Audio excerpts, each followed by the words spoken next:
Duka mendalam menyelimuti warga desa Kotbagyu, Kecamatan Lembah Sabil, Kabupaten Aceh Barat Daya.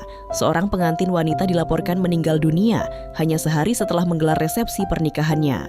Peristiwa memilukan ini terjadi pada Rabu dini hari, 22 April 2026, sekitar pukul 04.00 waktu Indonesia Barat. Sebelumnya, korban diketahui telah melangsungkan akad nikah pada 2 April 2026 dan resepsi pernikahan digelar pada Senin, 20 April 2026 di kediamannya. Namun di tengah kebahagiaan tersebut, kondisi kesehatan korban ternyata sudah menurun. Ia diduga mengalami kambuhnya penyakit lambung yang telah lama dideritanya. Menurut keterangan kerabat, sebelum hari resepsi, korban bahkan sempat dirawat di rumah karena kondisi kesehatannya yang memburuk.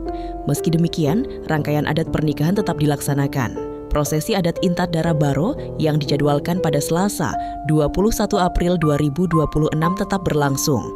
Namun tanpa kehadiran mempelai wanita yang saat itu masih menjalani perawatan medis. Kondisi korban dilaporkan semakin memburuk usai resepsi, hingga akhirnya harus dilarikan ke rumah sakit. Korban sempat mendapatkan perawatan intensif di RSUD Teungku Peukan Abdia selama 1 malam. Namun takdir berkata lain, korban mengembuskan napas terakhirnya pada Rabu dini hari di rumah sakit. Kepergian pengantin wanita ini pun mengejutkan warga sekitar.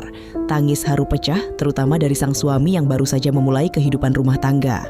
Suasana duka semakin terasa saat prosesi pemakaman berlangsung. Jenazah diantar menggunakan payung adat yang sebelumnya menjadi bagian dari rangkaian pernikahan, menjadi simbol perpisahan yang begitu mengharukan.